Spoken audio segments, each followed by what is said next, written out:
For 7 years, I drove my mother to every single chemotherapy appointment.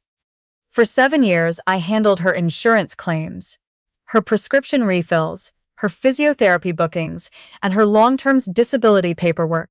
For 7 years, I rearranged my entire life around her needs, around her doctor's schedules, her bad days, her worst days, and the few good ones scattered in between like small gifts I learned not to take for granted.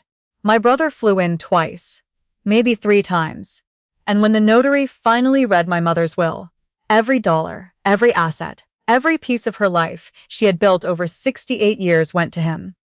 Nobody in that room said a word. They just looked at me, waiting. Instead of crying, I reached into my bag and set a small sealed envelope on the table. That's when my brother stopped smiling. My name is Daphne Mercer, and I was 39 years old when I understood that doing the right thing and being rewarded for it are two entirely separate events. My mother's illness began gradually, the way serious things often do. She was 61 when she got her first diagnosis, breast cancer, stage 2. The doctors were optimistic. Catch it early, treat it aggressively, move forward. And for a while, that's exactly what happened. She responded well to treatment.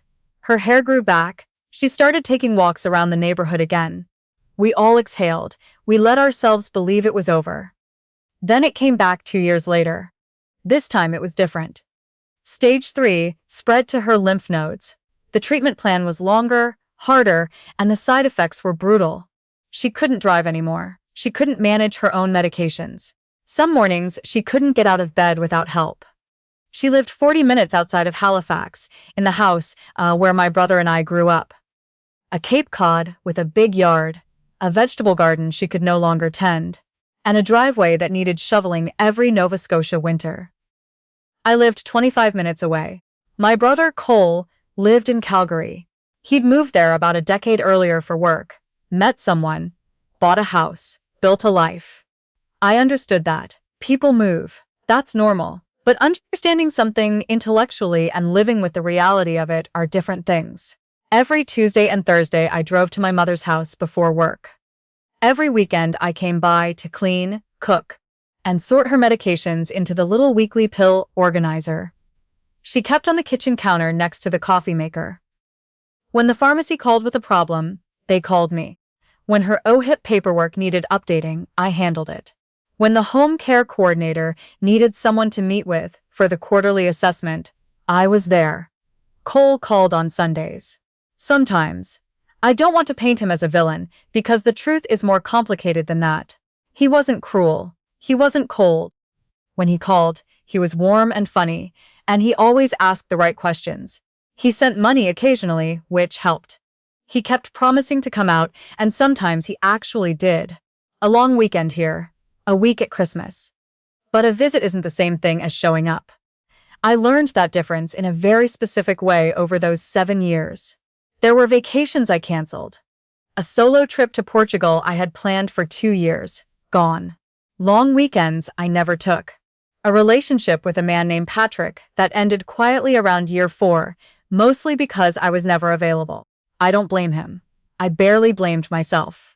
There was simply no room for much else. My mother needed what she needed, and I was the one who was there.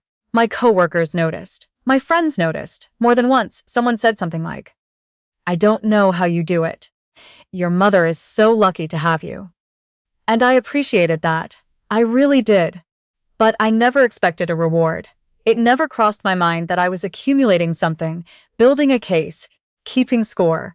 I was just doing what needed to be done because someone had to do it, and that someone happened to be me. My mother died on a Tuesday morning in late February. I was sitting beside her bed in the palliative care ward at the QEI Health Sciences Center when it happened. The room smelled like artificial lavender and something clinical underneath that. She had been unconscious for 2 days. Her breathing changed in the early hours of the morning, and the nurse had quietly warned me the night before what that meant. So I sat. I held her hand, and when she passed, the room was absolutely still. Cole arrived that afternoon. He'd caught the first available flight from Calgary. He looked tired and genuinely devastated, and I didn't doubt any of that. Grief doesn't follow a schedule. The funeral was held the following Saturday. It was well attended. My mother had been active in her community, in her church, in the local horticultural society. People came from all over. The minister said exactly the right things. Someone brought squares. 3 weeks later, we sat in a notary's office in downtown Halifax for the reading of the estate. I should tell you that I hadn't thought much about the will. Not seriously. My mother had mentioned years ago that she wanted things split fairly between the two of us. She'd never gone into details. I had never pushed. Money felt like the wrong thing to think about when you were watching someone you loved get worse by degrees. But sitting in that office, I'll admit something shifted in me. Not entitlement exactly. More like an assumption I hadn't realized I was carrying. 7 years. 7 years of showing up, of managing everything, of putting my own life on hold. Surely that would be reflected somehow. Surely the will would acknowledge it. The notary, a soft-spoken man in his 60s with reading glasses on a chain, opened the folder and began. The house in Beachville, Cole. The savings accounts, totaling just over $400,000, Cole. The investment portfolio she had built quietly over 30 years, Cole. The life insurance policy, Cole. He read it all in the same calm, professional voice, as though he were listing grocery items. By the time he closed the folder, the room was completely silent. My aunt, who had come for support, was staring at the table. My mother's oldest friend, who had been named as a witness to the proceedings, looked at her shoes. Cole sat across from me with an expression I couldn't quite read. Not triumphant, but not surprised either. I didn't cry. I didn't stand up. I didn't say a single word. I reached into my bag, took out the small envelope I had been carrying since finding it tucked inside my mother's recipe box the week after she died, and placed it carefully on the table. "Before we leave," I said quietly, "she asked me to make sure this was shared after the will was read." The notary looked at the envelope. On the front, in my mother's handwriting, careful and slightly unsteady in the way her handwriting had become in her final year, were the words, "To be opened only once, the estate has been read aloud." Cole leaned forward. "What is that?" I looked at the notary. She handed it to me about 8 months ago. She asked me to keep it until today. The notary took the envelope, examined it, and carefully broke the seal. He unfolded 2 pages of lined paper, the kind my mother used for her grocery lists, and put his glasses on. Then he began to read. "If you're hearing this, then the estate has been settled, and Daphne is probably sitting very quietly, the way she does when she's trying not to feel something. I know my daughter." I heard my aunt make a small sound. "First, I need her to understand something. The decisions in that will were never meant to tell either of my children how much I love them. Love isn't distributed the way property is. I need Daphne to know that I saw everything she did, every appointment, every phone call at 11 at night when I couldn't sleep, every time she shoveled that driveway without being asked, every birthday dinner she made when I was too tired to eat. I saw all of it." Across the table, Cole had gone very still. "Cole, I love you. That is the truth, and it will never change. But there are things I need to say while I still can, and a notary's office is the right place to say them. Being far away is not the same as being absent. But over 7 years, you were mostly absent. I hope you understand the difference." My brother looked down. The notary turned to the second page. Something in his expression shifted. "What was read today is not all that I have." I heard my aunt inhale sharply. 8 years ago, I established a formal trust through a separate solicitor. I did this deliberately and quietly.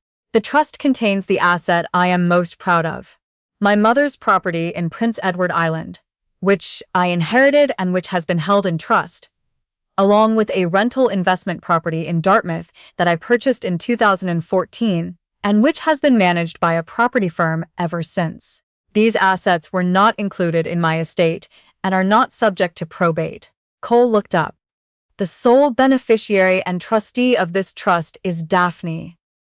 The room didn't explode into noise. It went the other direction, into a silence so complete I could hear the hum of the building's ventilation system. My aunt put her hand over her mouth. The notary was already reaching into a second folder that had been paper-clipped to the estate documents. Documents I hadn't known existed until that moment. Trust deed. Property titles. Signed. Notarized. Dated 8 years prior, right around the time my mother's cancer first came back. I chose this structure for a reason, the notary continued reading. The estate in my will provides financial security. The trust requires something different. It requires judgment, patience, and an understanding that some things are meant to be cared for over a long period of time, not just claimed. I could think of only one person in my life who has ever demonstrated all three of those things consistently, without complaint, without keeping score. She knows who she is. I felt my throat close. Daphne, the PEI property has been in our family for 60 years. I am giving it to you not as a reward, but as a recognition. You have been the keeper of this family during a time when it needed keeping. That's not a small thing. That is, in fact, everything. Cole, I hope this letter doesn't create a wound. My wish is that both of my children come away from today understanding something important. Love and reliability are not the same thing. I loved you both equally. I trusted one of you more. I hope that's something you'll think about, and not something you'll be angry about. There's a difference. The letter ended there. No one moved for a long moment. Then Cole looked at me. He didn't look angry. He looked like someone who had just been handed something heavy and was trying to figure out where to set it down. There was something working behind his eyes that I couldn't name. Maybe recognition. Maybe the beginning of something like regret. I could have said something. I had years of things I could have said. I could have listed every appointment, every canceled trip, every Sunday he didn't call. Every morning I drove out to Beachville in a February blizzard while he was posting photos of the Rockies on his phone. I could have made sure everyone in that room understood exactly what 7 years of showing up actually looked like, hour by hour. I didn't. I folded the letter back along its creases. I placed it in my bag. Then I looked at the notary and asked, very calmly, what the next steps were for the trust transfer. Because that wasn't the point. The point wasn't what Cole had failed to do, or what I had done in his absence. The point was something my mother had understood long before I did. That some things don't announce themselves. A trust isn't written in a moment. It's built slowly, over time, in the ordinary unremarkable moments when someone decides to show up even when no one is watching. My brother received an inheritance worth a considerable amount. He can sell the house, invest the money, build whatever he wants with it. That's his to do with as he chooses. What my mother left me was different. It was a piece of land she had loved her entire life. A house on the red clay shore of Prince Edward Island, where she used to take us in July when we were small, where I learned to swim and she grew up in the summers. It was the trust of someone who had watched me carefully for 7 years and decided, quietly and without ceremony, that I was the right person to carry it forward. I think about that sometimes. About how a person can love you and also see you clearly. About how those two things don't always come together in one person, but when they do, it stays with you. Money can be divided, trust cannot. What my mother gave me wasn't something that could be split down the middle or listed in a column of assets. It was a decision, made in private, that said, I know who you are. I know what you did, and I trust you with the things that matter most to me. That turned out to be more than enough.